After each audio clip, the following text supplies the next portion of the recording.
Dans les derniers jours, les peuples de toutes les nations viendront cause de nos louanges et se tiendront nos CTS. Frères et sœurs, croyez-vous en cela? Et cette louange, ce chant de louange vient véritablement de Dieu, du Seigneur, du Précleste et du Seigneur. Et quand viendront les derniers jours, les peuples de toutes les nations, cause de nos louanges, retourneront au royaume des cieux, retourneront dans la maison d'Israël, parce que, dans la Bible, le livre d'Ésaïe contient cette prophétie. Dans le livre d'Ésaïe, au chapitre 2, il y a ce passage. Ce passage dit, le livre d'Ésaïe, le chapitre 2 dit, dans les derniers jours, la montagne de la maison de l'Éternel sera levée, sera affermie. Au-dessus des montagnes, elle sera levée, au-dessus des collines, et toutes les nations y afflueront. Se dirigeront vers cette montagne. Alors, il est dit ici, la montagne de la maison de l'Éternel. La montagne ici signifie le royaume de Dieu. Alors, pourquoi dit-on que c'est la montagne du temple? Le temple signifie la louange. Se dire, le royaume de louange de l'Éternel, c'est ce que cela signifie. Cela signifie que, dans les derniers jours, le royaume de louange de l'Éternel sera levé au-dessus de toutes les nations. Sera affermi au-dessus de toutes les nations. Sera levé au-dessus de tous les peuples. Les gens de toutes les nations et de tous les peuples afflueront et retourneront au royaume de Dieu. C'est ce que cela signifie. Alors, la première phrase dit, la montagne de la maison de l'Éternel, la montagne du temple, signifie le royaume de louange. Alors ce royaume, pour quelle raison est-il établi? Comme il est dit ici, les derniers jours, dans les derniers jours, la montagne de la maison de l'Éternel sera établie au-dessus des montagnes. Ce royaume est établi par la louange. Parce que ce royaume, c'est l'Israël spirituel. L'Israël spirituel que le frère Hébert et les frères et sœurs ont établi. Par quoi est-il affermi? Très affermi. Il est solide, établi. Ce royaume, et il est au-dessus des montagnes, ce qui signifie au-dessus de toutes les nations. Lève au-dessus des collines, ce qui signifie au-dessus de tous les peuples. Pour quelle raison? Le royaume établi par le frère Hébert a-t-il affermi au-dessus de toutes les nations, et a-t-il te lève au-dessus de tous les peuples? Et pourquoi ne dit-on pas que ces derniers jours, la Chine sera affermie au-dessus de toutes les nations, et lève au-dessus de tous les peuples? Pourquoi Dieu n'a-t-il pas dit cela? C'est pour cette raison. Le royaume de l'Israël spirituel, le royaume établi par le frère Hébert, est le royaume qui a le temple de Dieu.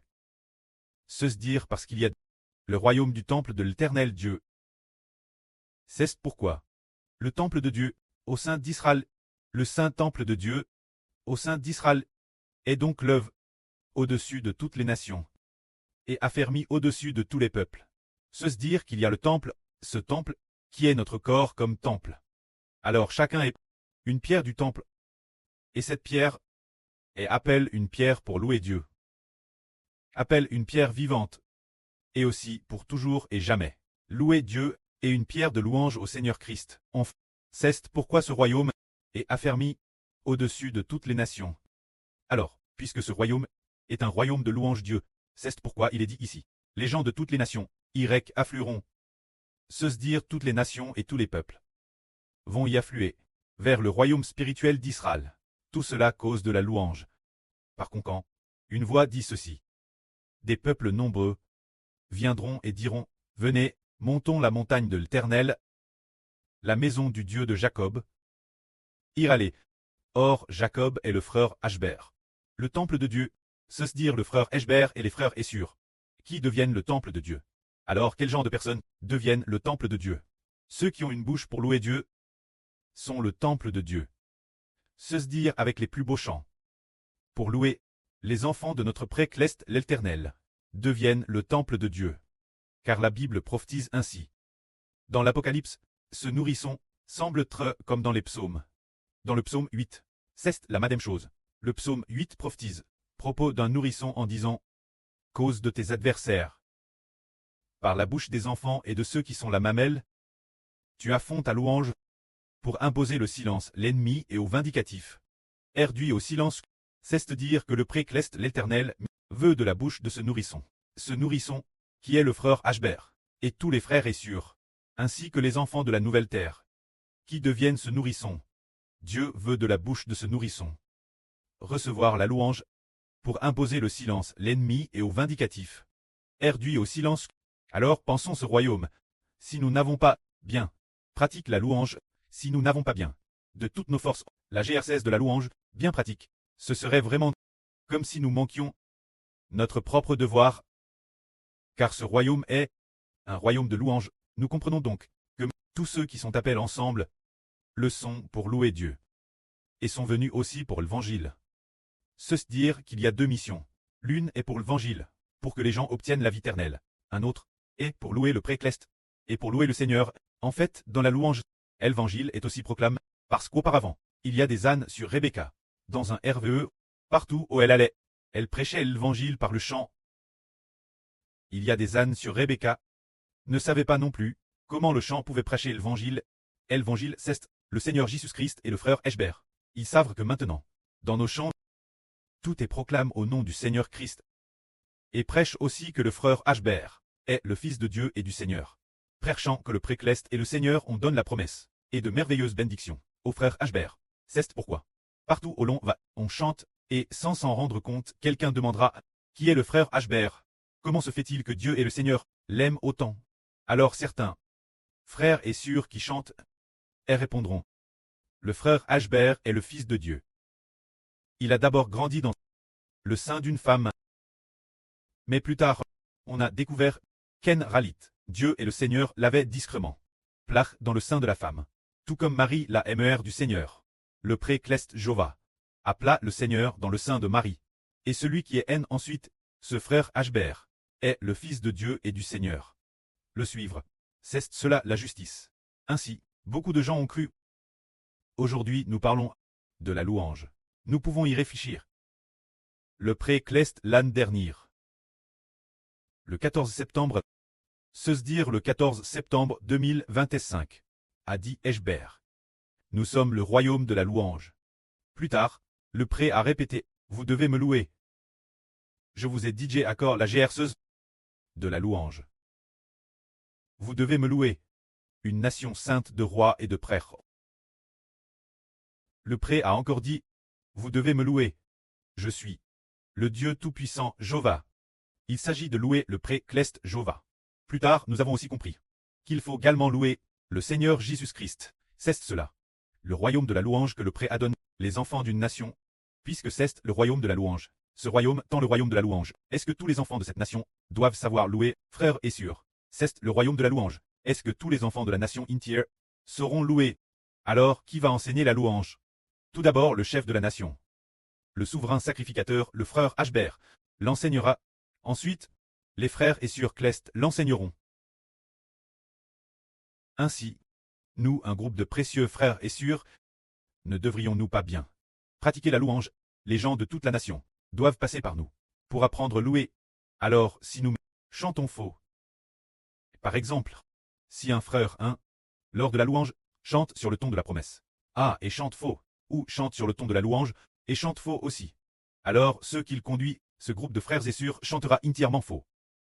Car ce royaume est un royaume de louange, ce qui exige que chacun dans le royaume sache louer le précleste Jova et se conforme entièrement aux enseignements du grand prêtre pour louer, selon le grand prêtre, et les enseignements des enfants clest, pour louer le précleste et le Seigneur. C'est pourquoi c'est merveilleux, n'est-ce pas?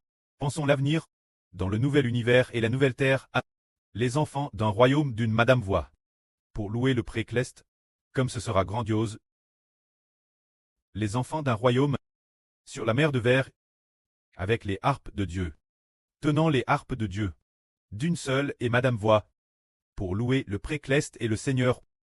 Quelle gloire ce sera! Le précleste et le Seigneur, combien ils nous aimeront. C'est pourquoi ce royaume, tout le monde sera loué. Se dire que chacun sera loué, car ce royaume appelle le royaume du temple de Jova. Alors d'abord, quelles sont les personnes qui sauront louer en premier? D'abord, ce sont les enfants du livre de vie de l'agneau, qui sauront louer en premier, puis juste après, les enfants du livre de vie de l'agneau pastoreront par la louange, les enfants de la nouvelle terre, enseignant aux enfants de la nouvelle terre. Louer ensemble, alors, Ceux du livre de vie de l'agneau ont vu, ce sont d'abord les 24 anciens. C'est d'abord le frère Ashbert.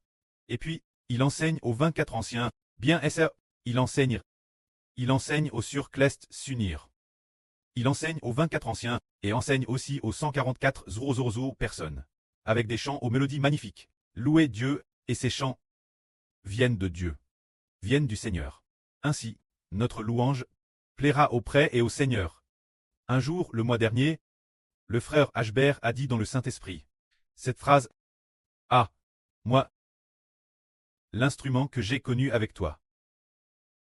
Il y a eu cette phrase, l'instrument que j'ai connu avec toi, faisant référence, l'instrument connu par le Seigneur. Et le frère Ashbert, l'instrument semble être un instrument connu. La mélodie de louange, comment la jouer? Comment jouer une mélodie unifiée, qui soit aussi RS simple? Par exemple, la mélodie que nous chantons est RS simple, n'est-ce pas? Maintenant le frère Ashbert et le Seigneur, bien, le prêtre et le Seigneur donneront cette mélodie de harpe au frère Ashbert. Une mélodie précise et connue, et de plus une mélodie TRS simple.